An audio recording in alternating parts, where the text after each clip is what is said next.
Oh, hey, party people! It's Lycona Dacheechee. Welcome to Final Fantasy Fan Fest 2026. Let's hop on in. Face track on, beep boop. this little camera's funny.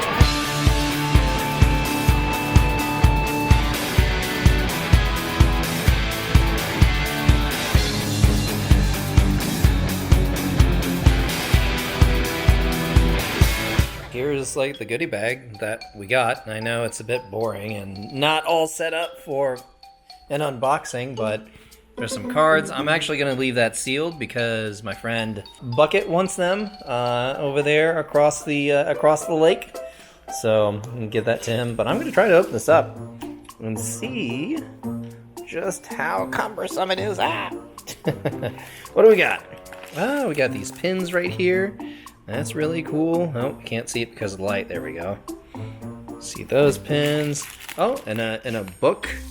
Not a book. What whatchamacallit? A festival book, a journal. Square Enix. We'll actually open that up later.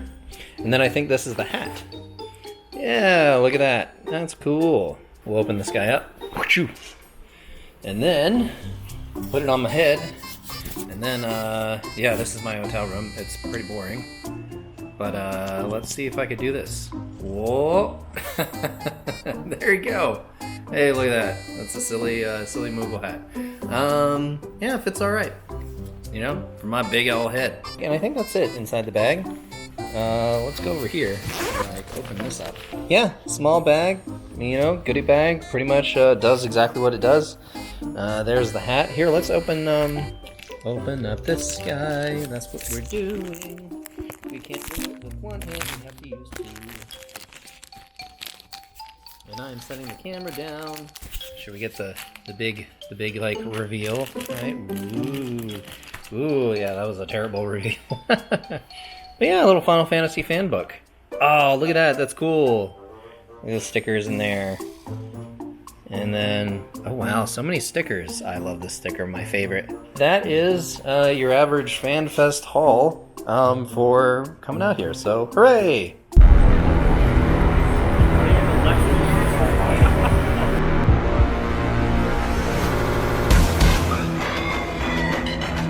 Okay, so the line wasn't too bad. We were there for like 15 minutes and everybody was sort of conjuring around these umbrellas, and like you see a whole crowd of people there, but as soon as we got moving, like everybody just got into the convention.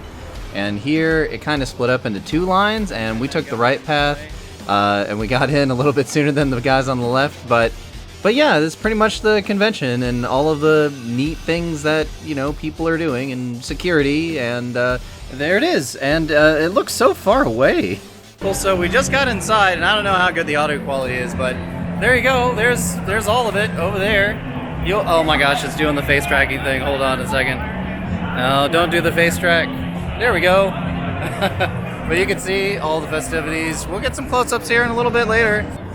And here's B-roll.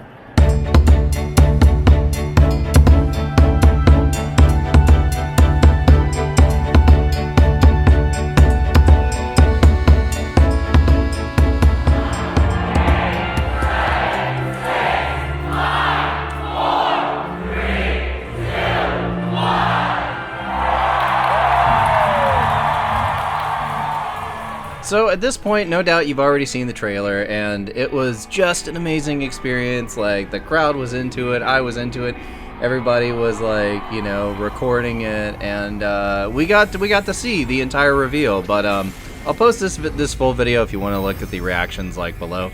But let's sort of continue on. So after the keynote, we started to walk into like all of the festival areas, and here is the Alpaca Run, which is like that fair game where you throw the balls into like the little holes, and then you know, the more you throw your balls in the hole, like the more your little horsey, like, or alpaca runs across the thing to win. So that's a neat little fair game. So next here we have the Crystalline Conflict Challenge, which is like PvP. You can see the little crystals in the middle there. The thing was big, but people would roll the dice. Like, each team would have a dice and they would roll, and then they would move the crystal towards the other side and eventually win. So next is this Honeybee Lovely photo shoot, which I think was absolutely brilliant. And I think one of the creative things was that the bee part of her was actually suspended on a stand, so that way the cosplayer didn't have to hold up the entire thing like all day, and I thought that was just like really clever. And then they actually had the bar from Solution 9 where you would get like the drink out of the vending machine. And this is my friend Freya. I've known her and her husband forever and a day. We all used to be in the same FC together, but you would get the drink, and then over here the next picture would be like you getting buffed from the drink. So I thought that was hilarious. They even had a few prop cups and drinks, and I'm like, how do I get one of those? Please sell it to me. Take my money. And next, sort of what better way than to have this like little lounge area that was definitely a Solution 9 with like the LEDs and the neon green cactars, and it was just kind of like a casual walkthrough. Everybody was chilling at the different tables, and I was like, how can I get that table with all the Jollibee things and the little cactar LED lamp, which was amazing. And then the Jollibee folks in the cosplay were handing out stickers and stuff, and so it was just one heck of a time out there. I thought that was a cool like lounge area to chill and sit and just chat with everybody. And coming up here in a second, I actually think this was pretty neat, but they had an additional seating area with big screens to like look at presentations if you were on this side like doing all the activities. And it's completely empty now, but it was actually really cool because you could just come over here and like watch some of the stuff that was going on the main stage without having to go all the way back over there, so that way you wouldn't miss anything if you're doing the activities. And then Living Memory gets a shout out to Graha tier, where you can take a picture with him where he's in the little boat like and during Living Memory, so that was pretty neat. And then you have this giant Final Fantasy XIV where you could take pictures in front of. On the sides, it had some really familiar artwork that you'll recognize, and it was just like a really cool set piece that was just there, and you're like, oh, well, that makes sense. And then we went over to Tulliola, which they had a neat little taco stand set up where you could take a picture of a fat cat, and it was kind of hilarious. But what was really cool is that there was the art contest that you could vote for, and they had all of the contestants' art posted up here, and it was just like you could go in, take a look at it. It's so many amazing, like, talented people out there, and it was cool to have them be showcased, like, obviously here at FanFest, and quite a lot of people were going through, but, you know, they got the theme right, so it was a nice little pit stop before we headed to the Arcadion to get our dance on, which, I gotta be honest, is probably the coolest setup that they have with projection mapping on the floor, and, like, you could go in and do the dance. But I really think it's cool because when the FanFest ones, the announcer came on and was like, and they did a custom announcement for the winners.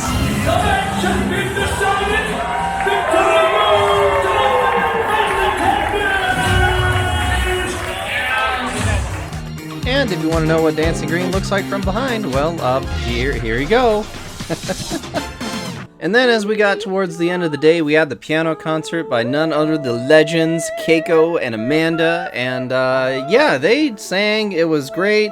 Soken came out and he played the automaton with one of the Tulliola themes. That was hilarious. But there was no way I could hold back my tears. The music was beautiful. The concert was beautiful. And it was just such an awesome end to day one. And yeah, these food trucks, technically they set it up on day one, but this is just like day two walking through and they're all there, which was actually really, really clever. And a lot of people got their food. A lot of lines, but not too bad.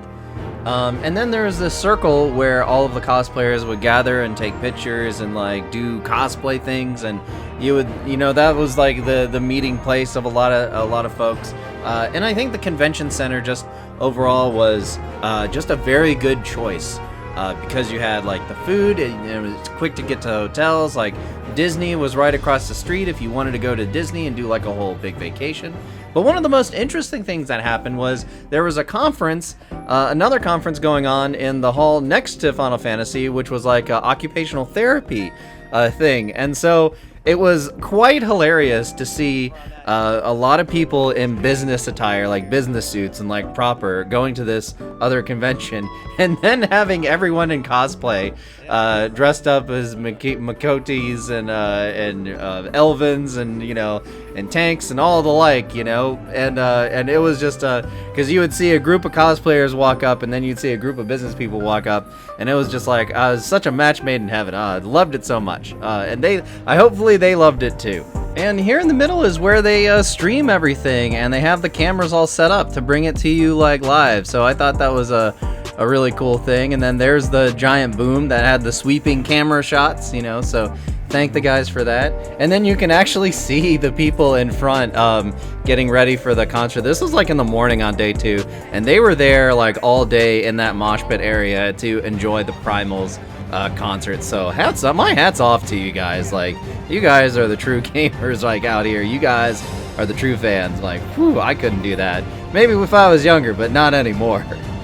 Then we sat down and watched some Crystalline Conflict, the North American region things, and then there was this giant sticker wall that we walked around, and like everybody was putting their stickers on. There's Heidelin putting her sticker on into the where she needs to do it. But this sticker wall was huge, and everybody was signing their names, and hopefully a lot of pictures and stuff can be taken care of it. And yeah, like, it's so much cool things, so much personality that came in, and like everybody was like, you know, signing it. It was great, you know, like it was just an exciting time, and like that's the connection I think this silly game gave us. And there's Alpha, you know, he's chilling, he's doing his little signature wave, which was pretty neat. And then sprinkled throughout, there was a whole bunch of the little carnival games that you could go and do. Like, this one was a ring toss, where you could like toss the ring and get it onto the bottle. The limit break challenge, which is basically a giant punching bag, but I love the decor on the side of it. It's because it's like limit break challenge. I'm like, all right, I got you, that's cool. And then there was the Arcadian Slam, little basketball games, you know, where you could you know, do the hoops. And then there was the magical maneuvers, which is basically that reaction game where you gotta catch the sticks falling down. And they had a few food stands on the outskirts and some slushy stands. There was some third-party vendors that were selling like PC stuff, seats and hats and hoodies, and you could win stuff, and just a whole bunch of different like little things out there in the wild. And then there's obviously the statues that Square Enix like sells, and they had those displayed sort of all over the place. There's your Stola, the twins were there, and then they had a little cryo, so plenty of stuff to look at. And at about this point, I was kind of looking forward to the concert, getting ready for it, and then I was like, oh, I might as well like take a picture of this, which is the giant where I am and the event schedule, like, why not? And then there was this person in the hallway on their laptop, like, raiding through, like, at FanFest, and there was a crowd of people around her, and I just thought that was a hilarious thing. It's like, all right, like, hey, you gotta play with your raid group, right? And then I happened to catch a Moogle, a big old Moogle, kind of stuttering out of there, and a Namatsu, so that was fun watching them kind of shuffle along there and go out there and take some pictures with everybody, so I thought that was hilarious. And then it was time for the Primals concert, which was at the end of day 2, after 2 days of going around and experiencing everything and just talking with so many people and just enjoying the moment. Like, this is where it was at, and everybody was so super excited for this, and yeah, it was just a great time. And then after the concert, there was the closing ceremony with a whole bunch of different announcements. You've seen it online already. I won't bore you with the details, but I think EVERCOLD has brought back a lot of people. We'll have to see just how it plays out, but it sounds like everyone's excited to go to the 4th and, you know, cause some shenanigans over there. Hey, party people, Final Fantasy Fan Fest is over, and I hope you guys had an enjoyable time, like watching a little bit of the behind the scenes and, you know, the cool things that happen here. So I hope you enjoy it, and hope you enjoy EVERCOLD when it comes out. So until next time, keep on adventuring.